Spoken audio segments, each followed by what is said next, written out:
Hi, this is Caleb Koo. This is Rosie Samra. And you're listening to CKMS 102.7 FM, Radio Waterloo.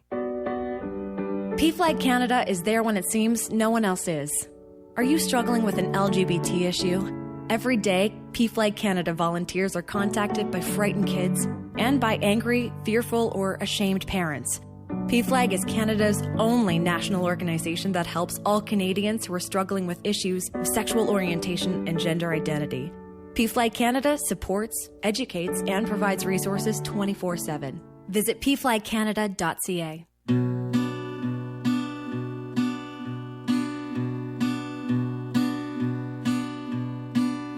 You see me on the corner, sitting on 22nd Street.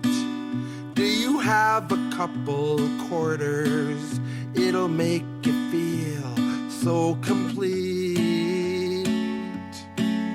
As I sit on my cardboard box as the cold wind blows,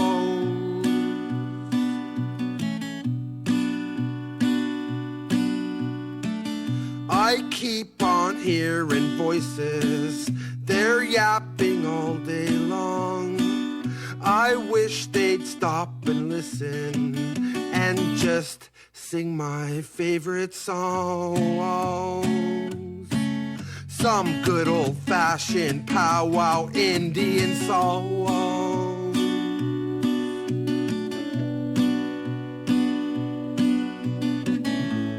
Mother, I need you to know that I miss you. And Father, I wonder if you're still there. My medication's on vacation, and my mind, it keeps on racing, leaving me nowhere to go.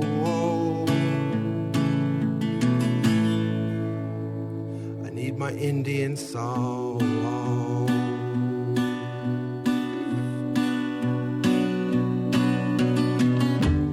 Way ah, yeah, yeah, eh, yeah. Way oh, way eh, yeah, oh, way eh, yeah, eh, yeah. Way oh, way eh, yeah, eh, yo. Way ah, yeah, yeah, eh, yeah. Way oh, way eh, yeah, oh, way eh, yeah, eh, yeah. Way oh, way eh, yeah, eh, yo. Way ah, yeah, yeah, eh, yeah. Way oh, way eh, yeah, oh, way eh, yeah, eh, yeah. Way oh, way eh, yeah, eh, yo. Way ah, yeah, yeah, eh, yeah. Way oh, way eh, yeah, oh, way eh, yeah, eh, yeah. Way oh, way eh, yeah, eh, yo. One day, a giant thunderbird is gonna come down and pick me up and take me back to my homelands. And once I'm there, I'm gonna start searching for that sacred medicine. And that sacred medicine is gonna search for me. And once we are united, we're gonna cast this all across the earth for you and your people, so that you too can be well, so that you too can be healed.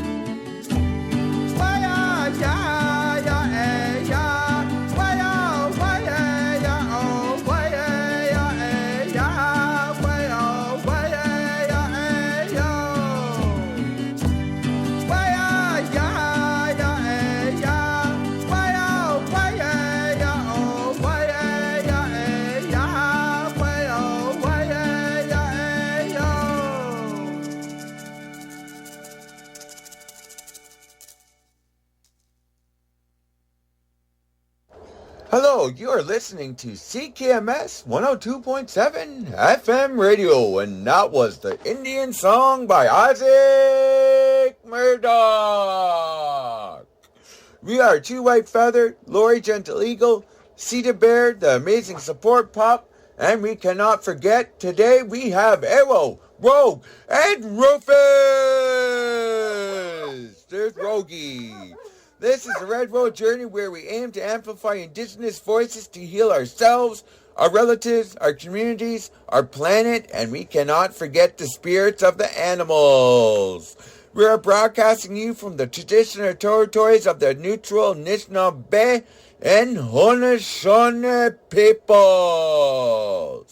Today on the Red Road Journey, we are continuing to learn about the 7 grandfather laws or the grandfather teachings. So far, we have shared about respect, as understood through the buffalo, honesty as respected by Sabe, or represented by Sabe, aka Bigfoot, bravery as demonstrated by the bear, wisdom as taught through the actions of the beaver, and humility as the wolf lived by the wolf. Today we're taking you on a flight of the eagle as they carry love and all the teachings to the 4 directions of the medicine wheel. Love, or Zagidawin in Ojibwe, is at the root of all the sacred laws, and when practiced with other teachings, it brings a sense of belonging and connection. Love is essential for our personal and collective well-being. To love is to find peace within ourselves, to give to others without conditions or expectations, and to live in harmony with Creator and all of creation. Indigenous cultures, including the wise woman tradition, of which I am a part, are relational, emphasizing bonds between people that express care, respect, empathy, support, and connection to the land that fosters sustainable living. Relationships are medicine, and ceremonies are ways to express gratitude and love for Creator. Love is represented by the eagle, and we will honor this by playing the Eagle Song by the Red Shadow Singers. And then we're going to play, in the past weeks, David Crushane teaching us about love. So here we go.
Tens of thousands of years ago, the first peoples of Turtle Island, North America, were given a gift from the Creator, the 7 sacred laws.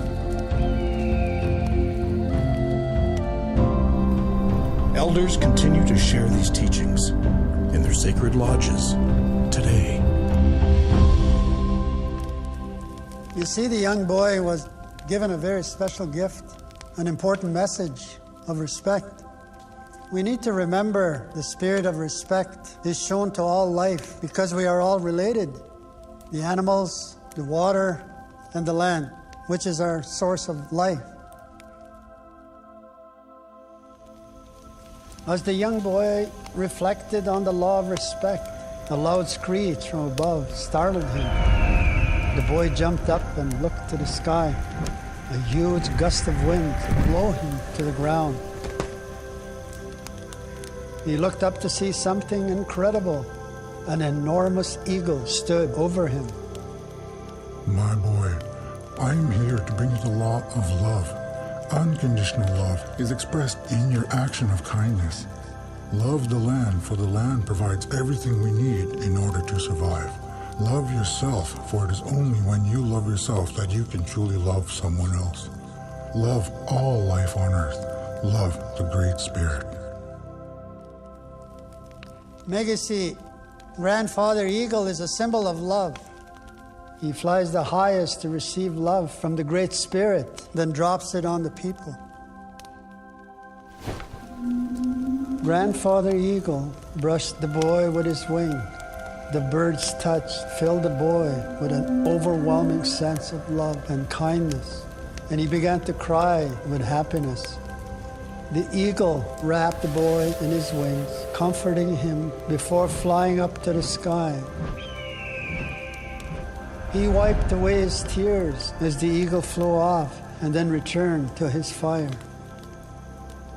The young boy wouldn't be alone for long. The silence was broken by a loud noise deep in the bush.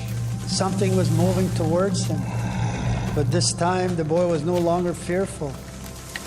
He was ready for his next visitor.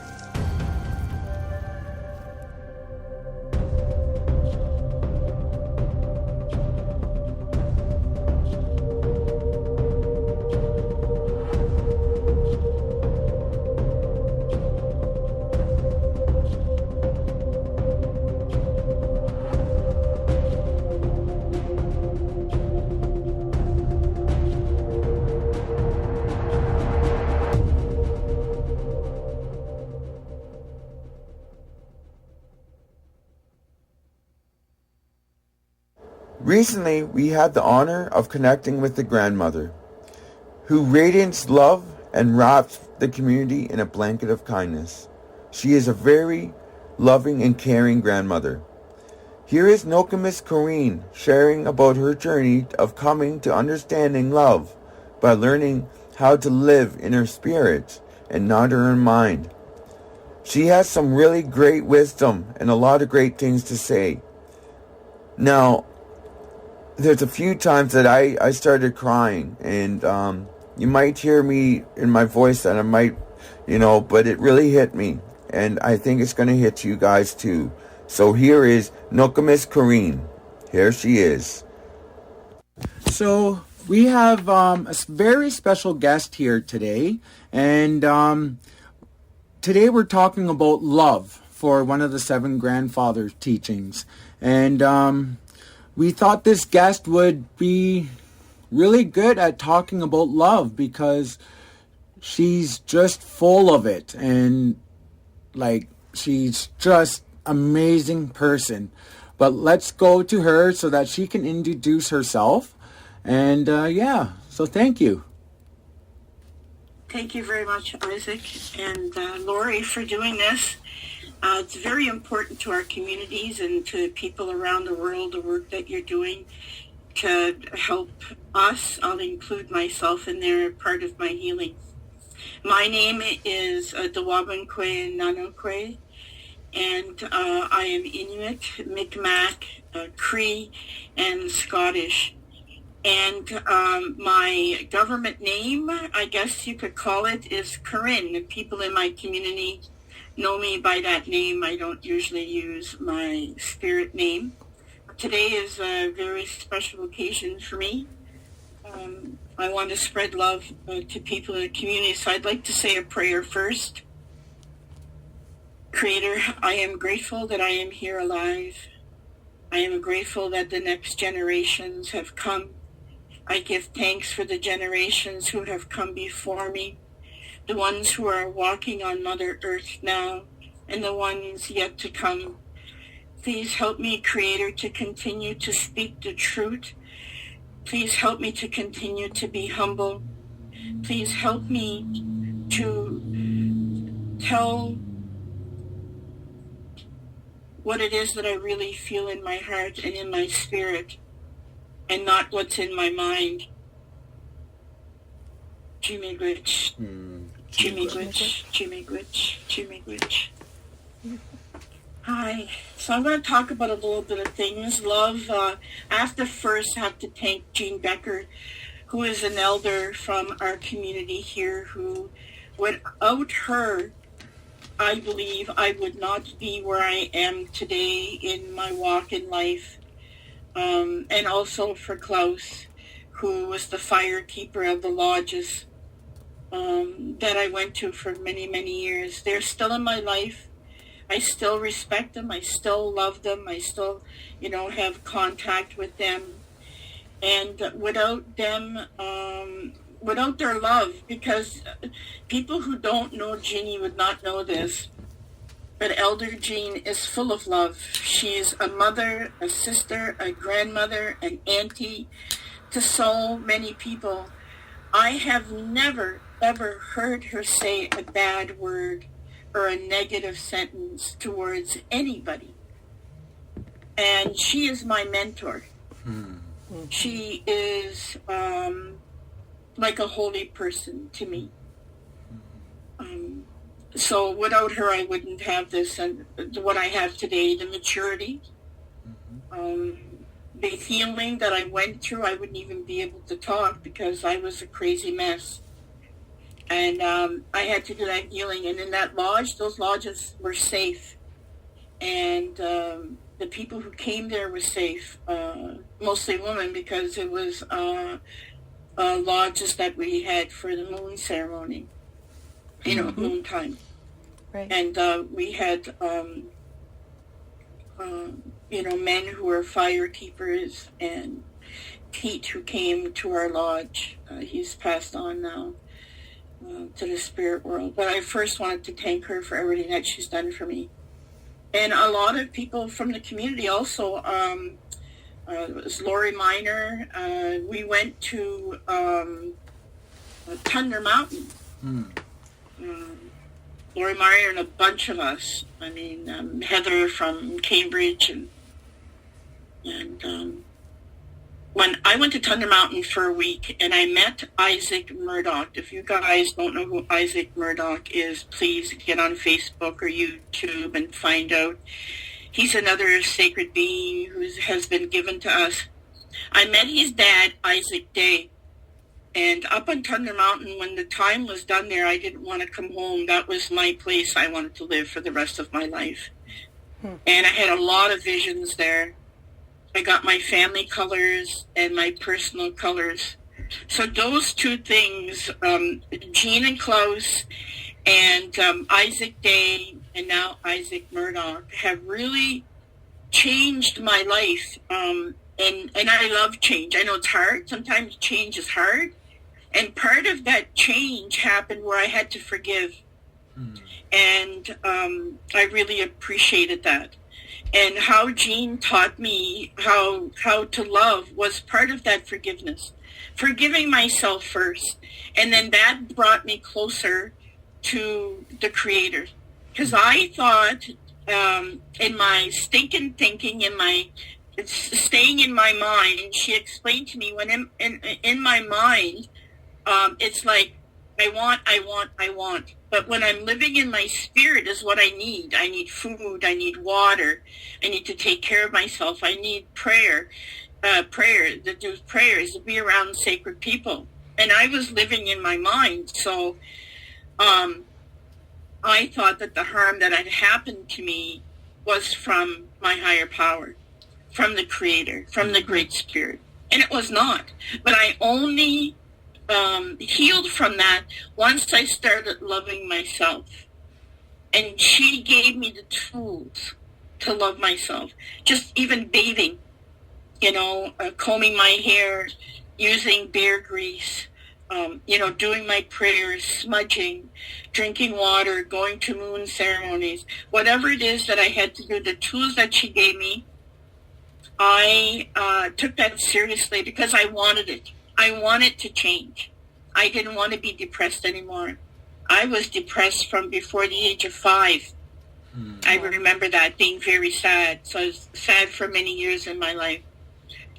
So my loved one, his name is Kelly Peter Vilmer, and he passed away December the 23rd, 2024. And he came into my life in 1991. And we met at a meeting. We became friends for 4 years, and then we started dating, and then we lived together, and then we got married. And 9 years ago, my loved one got into drugs and had wanted somebody else to quit. And then he said to me, I went on the internet and I looked it up, and I know I'm strong enough that I cannot get addicted. I won't get addicted. And he told me everything about in his life. And I said, well, honey, I don't know. I heard crystal meth is pretty addictive. And he says, I'm going to try. I says, okay. Like, I knew everything that was going on. So he tried crystal meth. It didn't work. He couldn't quit. From crystal meth, it went to heroin. He never used needles because he was afraid of needles. And then it went to fentanyl.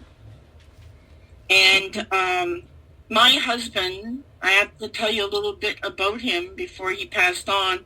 He owned his own business. He was a writer. He wrote magazines. He was a painter. He did thought a lot like I thought about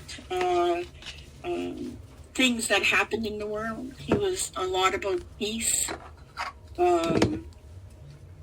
He loved my children and my grandchildren, and actually one of my little granddaughters, her name is Papoose, and my oldest son had come over and they were playing in the pool. It was just a pool you put on a deck, and we were in the living room, and Kelly was laying on the couch, and I was mad at him at the time.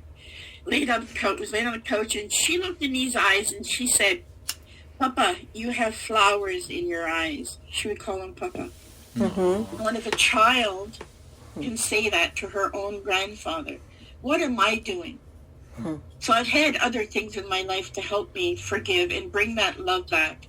And not only did my husband do painting and writing and all that kind of stuff, he was very kind. He was very spiritual. He loved people. He didn't care if people were living on the street or doing drugs. He talked to everybody. He financially helped people. There was no judgment from him in that way.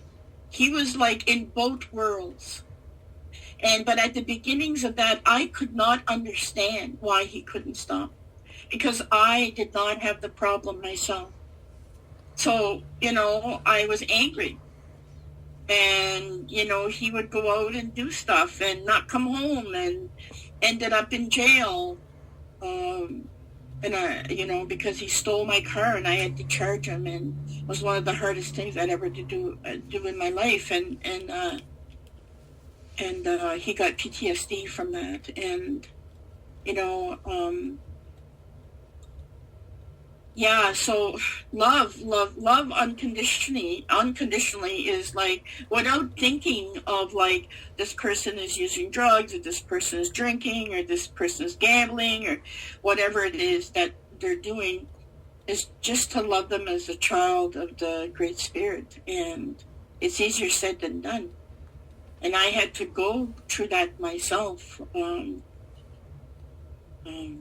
One time I was in bed for 7 months. I just got out to do whatever because I was so depressed about it. Because I thought, I even considered doing drugs even with him to get him to stop. And I thought, that's crazy thinking. I can't do that, So I would call Jean. I would, go to a lodge again. But in 9 years, that first 9 years, I used to go to Al-Anon, and I transitioned over from Al-Anon, which is a program for people who their friends or spouses have drinking problems. I started going to Al-Anon, and I got a lot of support there too from women that said they lived with that, and they worried when their spouse went out and didn't come back and spent tons of money and ended up in jail and all that kind of stuff. And I got the support there that I needed. And I understood that eventually I got a sponsor, because even though it's not AA or NA, the 12 steps of AA really are the same steps that they are in every group in the world, and except for the first step. And so it was familiar to me. I believed in it because my dad, who was an alcoholic, sober for 60 some odd years, had worked this program. He's the one who brought me to Al-Anon when I was very young. So,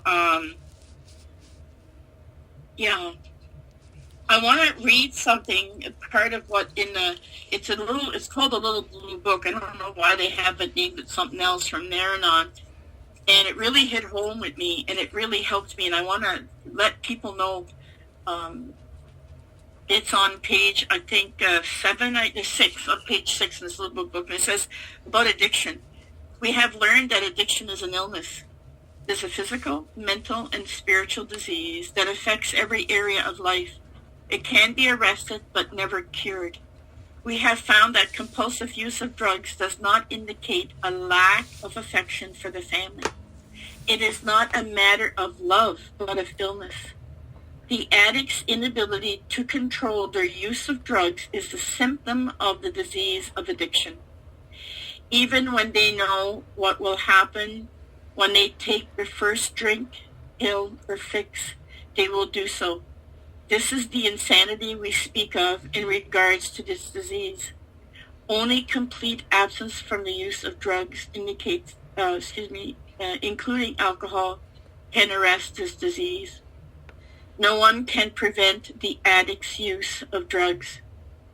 When we accept that addiction is a disease, and that we are powerless over it, we become ready to learn a better way of life.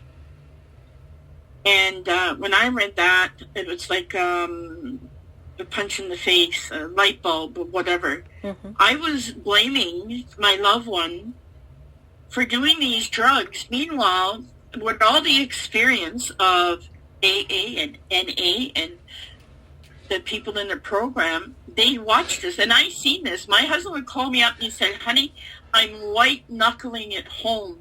Talk to me till I get home, because I want to go use drugs." And he didn't want to. There's times that I seen him cry. He was very, very depressed. He knew what it did. And he would say to me, "Honey, I'm more than my addictions. Mm-hmm. I'm more than my addictions." And he felt guilty, ashamed. He had regret. And, through remembering and practicing what Jean Becker told me in the program, I knew I was in the wrong. I knew that I was not bringing myself to understand that this is really a disease, that people are not born and say, "Okay, I'm going to be an addict today. This is what I'm going to do. I'm going to ruin my life, my children's lives, my job, whatever." and having that understanding. But in AA, they say, but by the grace of God go I. Mm-hmm. And that means that, thank the Creator that I don't have this disease. That I can walk every day in this life on Mother Earth without worrying about taking a drink or gambling or drugging or whatever it is that the addiction is. And I think that we don't talk enough about what is addiction. And like it says, mentally, physically, spiritually, we don't talk enough about it. We point the finger and we blame people. We think that, they got up this morning, and yes, like I tried to tell people, when you have chocolate bars, there's some chocolate bars that I like it. Well, if I eat a chocolate bar, what's the worst that's going to happen to me? A chocolate bar, one chocolate bar. Mm-hmm. Compared to if my spouse takes crystal meth, or heroin or fentanyl. And he told me,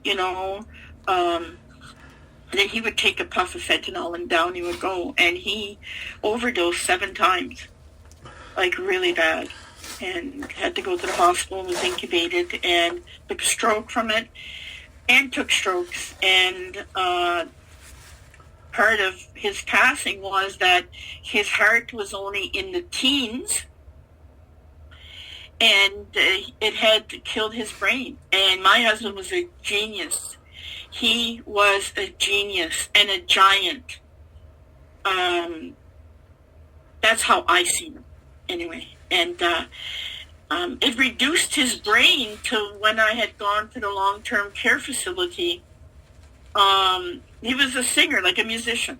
Yeah. And they were singing a little song that people would know, that he would have known, and he couldn't even remember the words. And they were saying, clap your hands and put them down to your knees, and he couldn't even do that.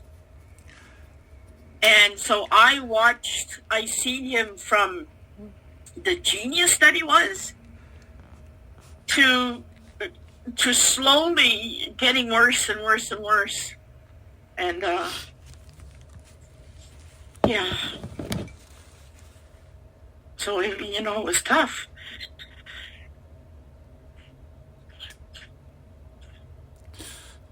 Yeah. He wanted to die in my arms, but it was not possible. I found him on the floor of the hospital for that long-term care. So,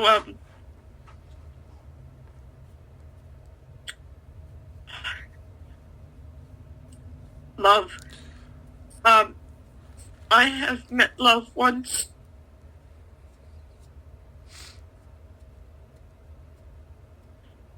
We were together before, I know that. And,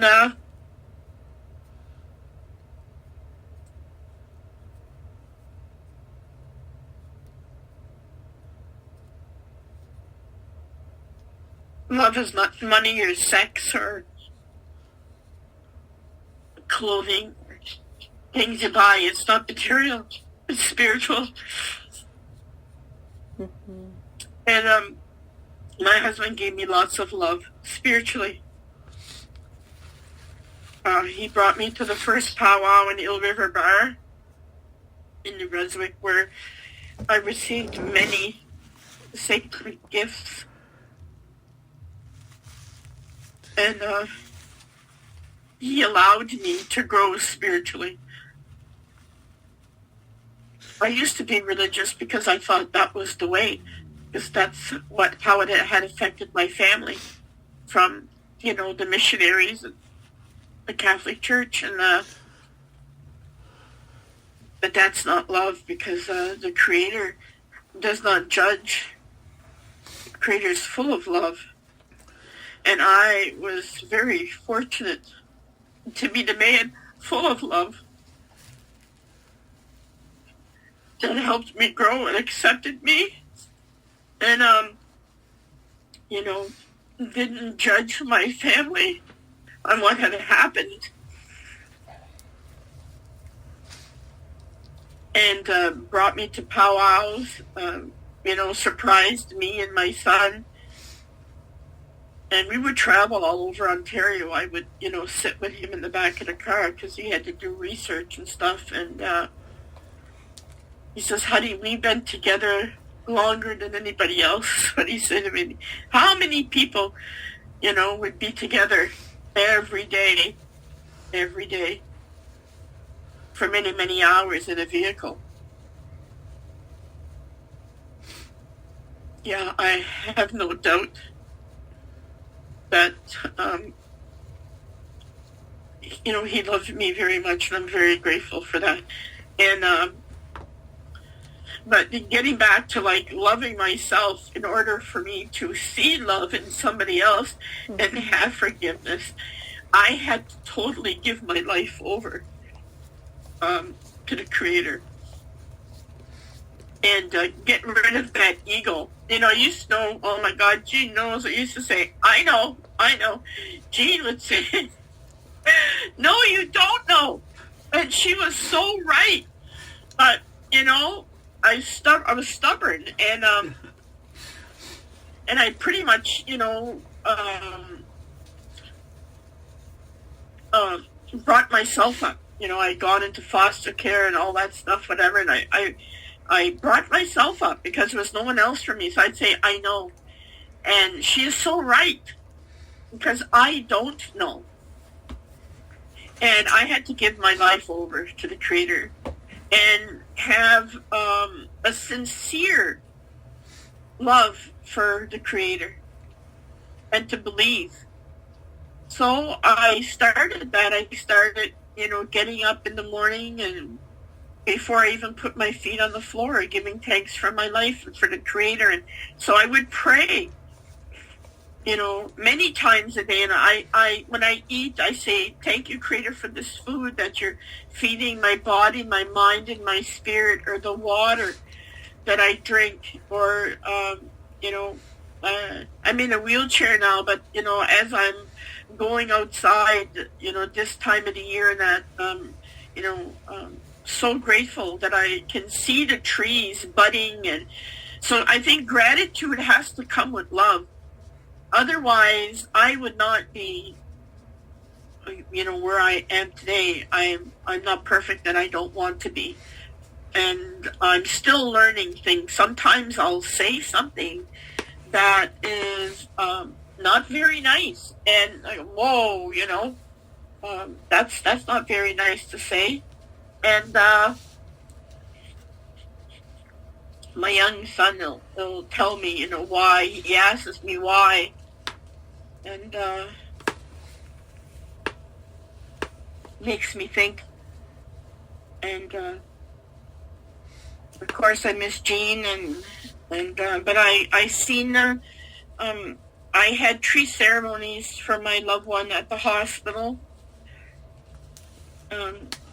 Thank God for Heather Snyder, because my husband passed at 5:30 in the morning, they said, and they called me, and I was screaming at her, help, help, help, bring me there. And so she came, and thanks for her and Kelly Walsh that did a ceremony, and there was Cheryl Lee Foon. And it was my niece, my God, that he had saved when she was just a baby drowning in a pool. And it was meant for her to be there. I just called her, and she came all the way from Cambridge from work. And one of his friends, Terry, came. There was a man there. It's important to have that balance, the female and the male. And we washed him and dressed him, and so that was the first ceremony. The second ceremony we had, actually, believe it or not, at a Mennonite church outside. There was a fire, and Jean and Klaus came, and a meal there.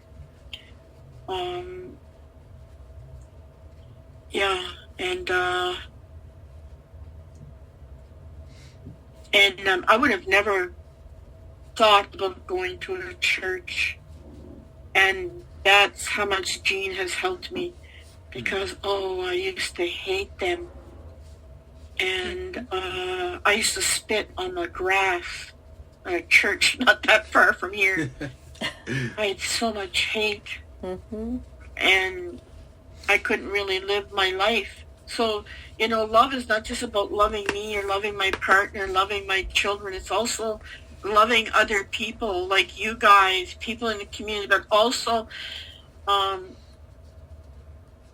loving that institution there, that place where there are a lot of good people who had gone to pray, to really pray, not just people who maybe might have been hypocrites or physically harming people. So I had to take a different view of life that, to forgive. And, Klaus said to me at that fire, that ceremony that we had, said, when people pass on, Corinne, and they go to the spirit world with the Creator, they don't bring that disease with them. They don't have that anymore. And at the ceremony at the funeral home, Jean talked about that, told a story about that. And so that was the third ceremony. And it's true. I believe that now.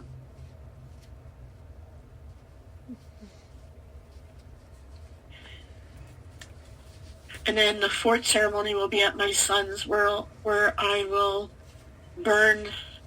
give, I should say, to my husband that he will need in the spirit world. We'll have a sacred fire there.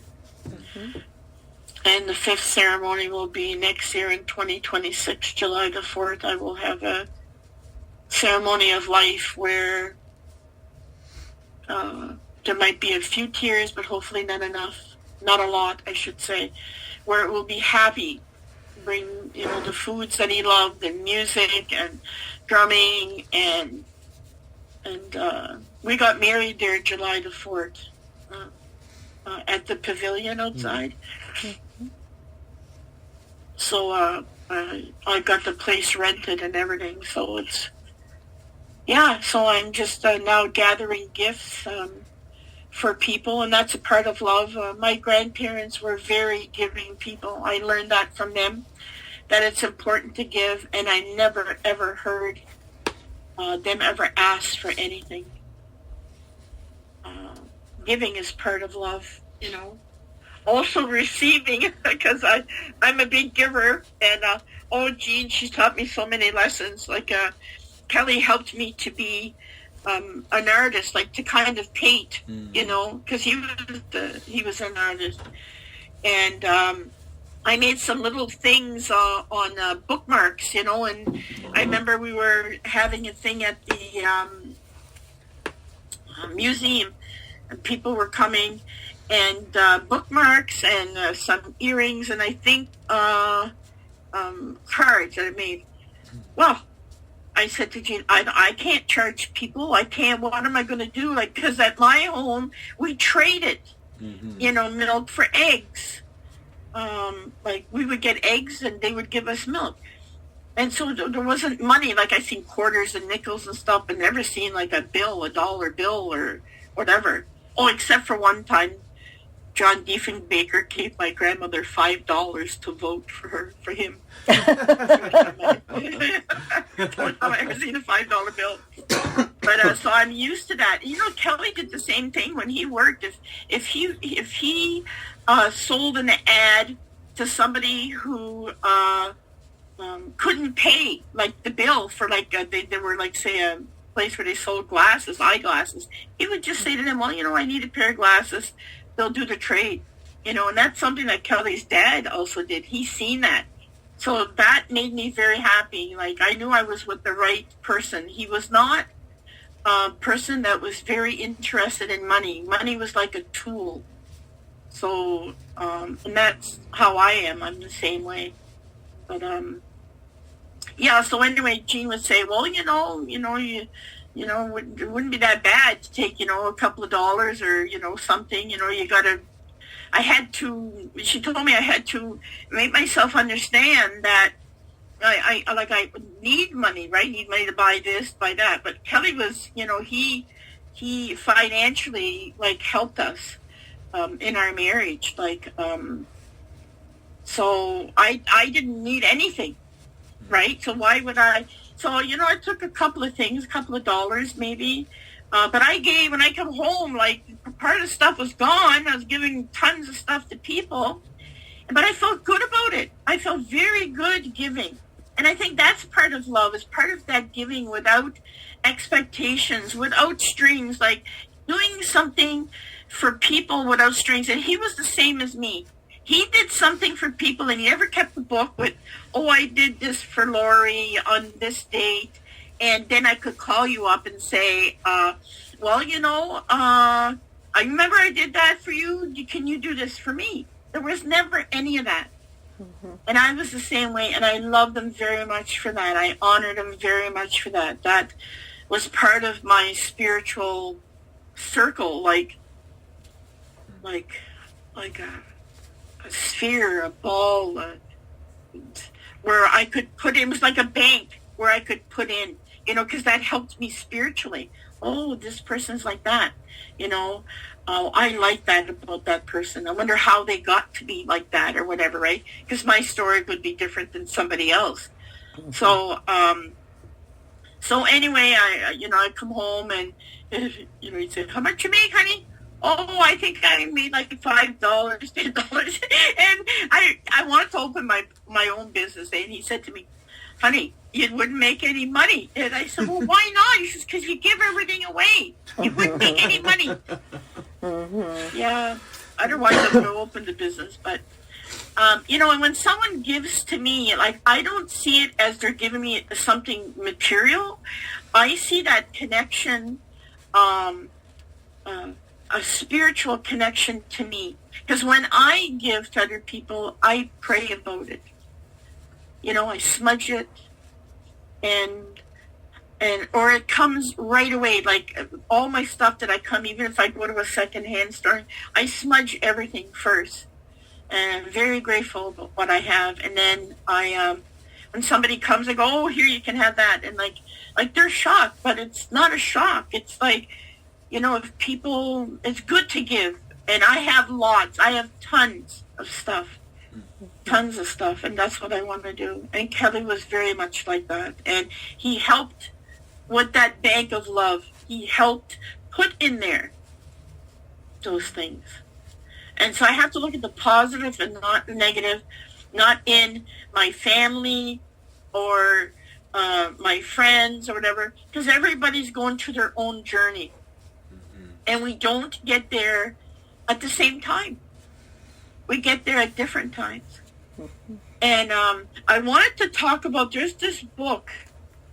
It's called the Wellbriety, The Red Road to Wellbriety. Now, I don't have a drug addiction or an alcohol addiction or whatever, but somebody told me about this book years and years ago. And they talk... Oh, shit. Oh, our free... Fuck. We will hear the rest of Corinne's story next week. Here are some of her song selections and while you are listening to her music, we invite you to think about your loved ones and message us with a song request that you would like to hear in part 2 of our show in love. Team requests for listening. Our next 2 songs are Spirit, Medicine Healing Song, and The Water Song. Team requests for listening to the Red Road Journey Show, and with all our fur babies here today, and Gentle Eagle. Team requests, Bumma P. Bumma P.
Granddaughter, the water can hear you. The water has memory.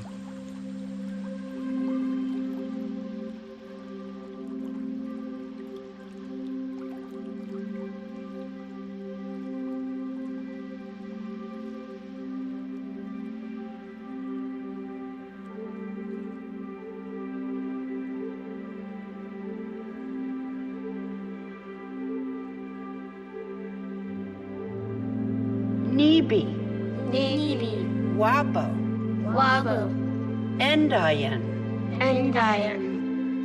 Nibi, Wabo, Endayan, Aki Misri, Nibi, Wabo, Heya, Heya, Heya, Heya, Heya, Heya, Heya. Water is the life's blood of our mother, the earth. Water is the lifeblood of our own body. Nibi, Wabo, Endayan, Aki Misri, Nibi, Wabo, Heya, Heya, Heya, Heya, Heya, Heya, Ho. To continue to pass on the knowledge that needs to be given unto the other generations. You are the keeper of the water. Nibi, Wabo, Endayan, Aki Misri, Nibi, Wabo, Heya, Heya, Heya, Heya, Heya, Heya, Ho. To make the change in this life condition that we're in, that great-grandchildren will stand up to this truth of what life is about and to live it in such an honorable way, the way ancestors came to this earth. Nibi, Wabo, Endayan, Aki Misri, Nibi, Wabo, Heya, Heya, Heya, Heya, Heya, Heya, Ho.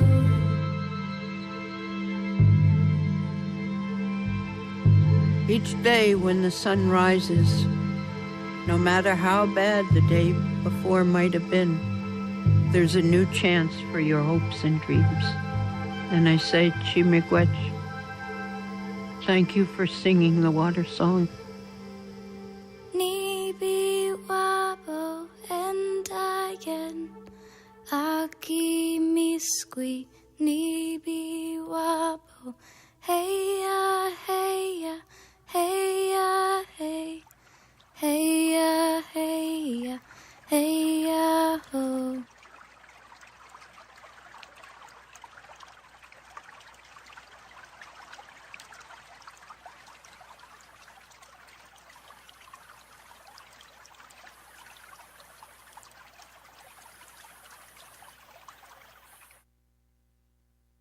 Hi, this is Ron Ledoux, and you're listening to CKMS